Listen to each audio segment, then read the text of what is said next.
자, 오늘 이제 세상에서 제일 쉬운 라이브 강의 점증 모형 이어가 보겠습니다. 우리 정책 결정에서 가장 이상적인 결정이 합리 모형이다. 배웠어요. 합리 모형 잠시 복습을 해보면 목표를 명확하게 정하고 그 목표를 달성하기 위한 최고의 수단을 찾는 거예요. 그리고 그걸 찾기 위해 모든 대안을 다 한 방에 비교해서 1등, 최고를 찾는 거예요. 그러니까 목표 달성도를 극대화할 수 있는 이상적인 결정이 합리 모형이었죠. 근데 이게 현실에서는 어렵지. 실제로 모든 데는 다 분석해 다 늙어 죽지. 그리고 어떻게 모든 걸 다 정확한 기준을 가지고 다 극대화시키고 최고를 찾겠습니까? 현실적이지 못한 그냥 의사결정의 이상적인 기준이 합리 모형이었어요. 그에 비해 점증 모형은 굉장히 현실적인 모형이에요. 점증 모형은 실제 의사결정을 관찰하면서 이렇게 결정하네?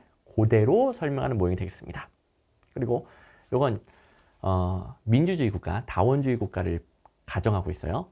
그러니까 선진국 기준, 민주주의, 다원주의 뭐 별게 아니라 다양한 사람들의 이해관계를 고려하고 뭐 독재자가 너는 이거 하지 마, 너는 꺼져 뭐 그런 게 아니라 다양한 사람들이 같이 갈등을 해결하고 합의를 도출하고 그런 원리예요. 그래서 민주주의, 다원주의 국가에서 어떻게 그 수많은 사람들이 함께 합의를 도출하느냐, 그 부분을 어떻게 하는지 실제로 보고 그대로 설명하는 게 점증 모형이다. 그럼 합리 모형하고 점증 모형, 벌써부터 가장 이상적인 모형, 가장 현실적인 모형, 틀이 좀 잡히죠. 그리고 의사결정 모형들, 합리 모형, 점증 모형 외에도 많은데 양대 산맥은 합리 모형, 점증 모형이에요. 세제일시니까 양대 산맥 잘 챙기고 가야 되겠죠.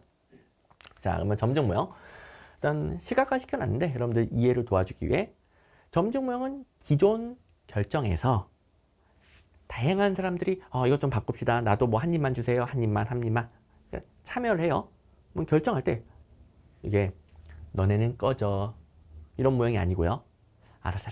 너네 의견 반영해 줄게. 민주주의, 다원주의 국가니까 함께 의사결정해야지. 오케이. 같이 의사결정해. 그래서 조정 타협하고 갈등을 해결하고 합의를 도출하는데 이게 만약에 모든 사람, 수많은 사람들의 모든 것들을 일일이 다 고려해가지고 계속 토의 계속 조정하다 보면은 역시 이것도 다 늙어 죽겠죠. 늙어 죽지 않고 현실적으로 합의를 도출하는 거예요. 자, 찬찬히 가봅시다. 점증 모형은 이해를 잘해야 돼요.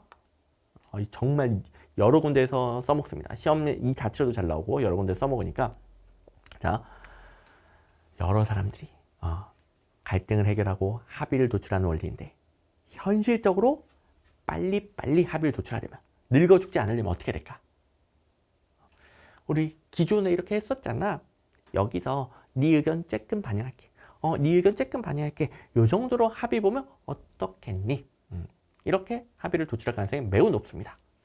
이게 이해가 안 된다. 여러분들 가족의 결정만 해도 그러니까 몇 명 안 되는 가족만 해도 여러 가족 구성원들의 이해관계가 얽혀 있다 보니까 기존에 살던 동네에서 갑자기 확 바꾸는 경우가 별로 없어요. 그러니까 정말 큰일이 나지 않는 한 갑자기 아버지 사업이 망했어 혹은 로또가 대박 났어 그러지 않는 한 확 옮기는 게 아니라 그래 엄마 직장, 아빠 직장, 내 학교 여기 있으니까 이 중간쯤에 살고 있었어. 근데 동생이 또 대학교 들어갔네? 동생 학교까지 고려한다 해도 기존 구성원들과 관련해서 집이 여기 있었기 때문에 동생 의견 반영했을 때 이걸 동생 대학교 옆으로 확 이사하기는 어렵고 기존 이해관계를 고려해서 동생아 알았어 니네 학교 쪽으로 조금만 이사 가자. 이건 괜찮니? 엄마 아빠도 또 나도 고려해야 되니까 이렇게 합의 도출하는 거 어떻겠니? 이럴 가능성이 높죠.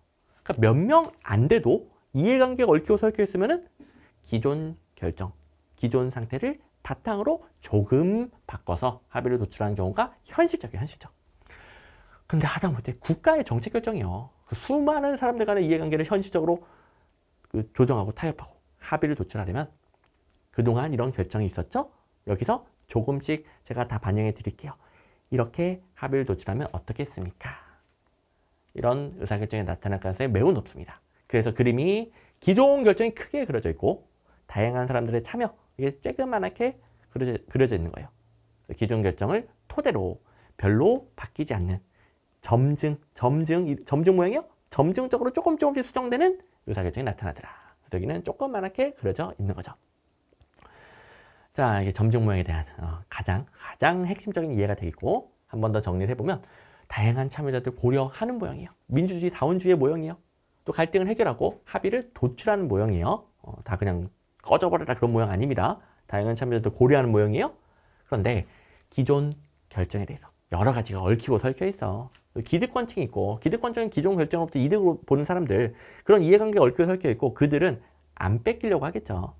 이걸 고려하다 보면 기존 정책에서 조금만 수정하자, 이런 결정이 나타날 가능성이 높고 별로 안 바뀐다. 뭐라고 합니까? 보수적이다. 결론! 점증모의 결론, 보수적인 결정이 나타납니다. 보수적인 결정보다 이렇게 그림 이해가 끝나죠. 자, 그럼 시험 문제 뭐 잘 나올까? 뭐 여기 지금 제가 설명해 준 내용들을 반대로 바꿔 땡으로 내기도 하지만 양대 산맥이보다 가장 이상적인 합리 모형, 가장 현실적인 점증 모형, 비교해서 잘 내겠죠. 자, 이거는 지난 시간에 복습.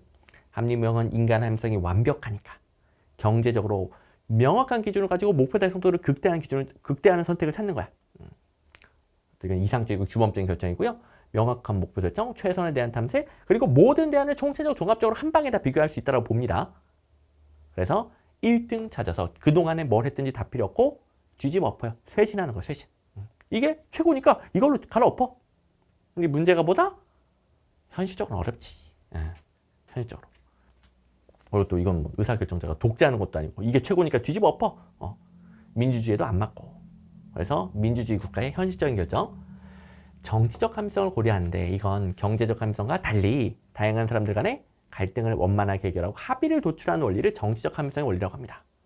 민주주의, 다원주의, 정치적 실현 가능성, 다양한 사람들을 고려하는 실현 가능성, 인간 합리성 완벽하지 못하죠. 어떻게 모든 대안 한 방에 비교합니까? 제한된 합리성, 그리고 그동안의 결정으로 인해 나타난 매몰 비용들, 그걸 다 고려하는 거예요. 이거 뭐 일일이 다 이해하는 게 아니고요. 다 복합적으로 기존 결정이 바뀌기 어려운 이유예요. 또 이건 실제로 민주주의 국가에서 다양한 사람들이 의사결정할 때 이렇게 하더라. 실제 현상을 보면서 설명하는 현실적이고 실질적인 모형이고요. 이건 명확한 목표, 명확한 수단 없어요. 그래서 목표에 따라 수단을 정하기도 하지만 수단에 따라 목표를 바꾸기도 해요. 목표 수단의 상호 조절이라고 하는데 이것 좀 어려워하는데요. 합리 모형하고 비교를 하는 거예요. 합리 모형. 그러면 쉬워. 합리 모형보다 명확한 목표, 그걸 극대화시키는 수단 찾는 거죠. 근데 점증 모형 그게 없더라. 그냥 돌고 돌더라. 그다음에 어떻게 모든 대안을 다 분석하겠습니까? 기존 대안에서 조금씩만 고려하는 부분적, 순차적 분석만 이루어지는 거예요. 부분적, 순차적 무슨 의미인지 알겠죠? 기존 상태에서 크게 안 바뀌는 거예요. 이제 결론, 보수적인 결정이다. 기존 상태 갈아엎는 거 쇄신, 기존 상태에서 거의 그대로 가는 거 보수적. 문제 적용. 자, 일단 정치적 합리성은 점증 모형이에요. 역시 합리 모형 땡 나오네. 합리 모형, 점증 모형, 이름 바꿔서, 특징 바꿔서 땡 잘 냅니다. 점증 모형은 실제 결정 상황에서 현실 그대로 설명하는 거예요. 현실을 기술, 여기서 기술은 테크니컬이 아니라 디스크립티브, 설명, 현실을 그대로 기술한다, 설명하는 모형이다. 굉장히 현실적인 모형이고, 자, 다음 문제도 일단 2번 점증 모형에서 가장 합리적인 대안을 선택하기 위해 모든 대안을 검토해야 된다. 이건 합리 모형이죠. 역시 합리 모형 땡. 답은 너무 쉽네. 우리 이제 이번 강의만 처음 보시는 분들은 지난 시간 합리 모형하고 같이 보면은 이런 문제 훨씬 더 잘 들어오겠죠. 가장 합리적인 대안 선택하기 위해 모든 대안 검토하는 거 합리 모형 땡. 이게 합리 모형이라서 점증 모형에서 땡. 혹시 이제 처음 배우는 분들이 있으니까 이제 정확하게 해줘야지. 자, 아무튼 이 주황색은 합리 모형, 점증 모형에서 땡. 점증 모형에 대해서 참여 집단 간의 합의를 중시하는 모형이죠. 정치적 합리성을 중시하더라. 그러다 보니까 수많은 사람들이 합의를 도출하려면 기존 대안을 바탕으로 보수적인 결정이 나타날 수밖에 없어요. 현상 유지가 옹호된다, 보수적이다, 그리고 별로 안 바뀌는 보수적 결정 자체가 또 비판을 받겠지. 자, 점증 모형의 한계까지는 이번 시간에 다 안 할 건데 본강에서 이어가시면 되겠고, 본강에서 자세히 배웁니다. 근데 점증 모형의 한계는 다 이것 때문에 나타나는 거예요. 기존 상태에서 별로 안 바뀌더라. 이게 현실적인 합의 도출 방법이면서 쇄신이 어려우니까, 본질적인 문제 해결이 안 되니까 한계 요인이 되는 거죠. 오케이. 자, 점증 모형. 자, 여기까지 이해했으면 여러분들 정말 잘 따라왔고, 점증 모형 뭐 나중에 배울 때 어마어마하게 도움이 될 겁니다.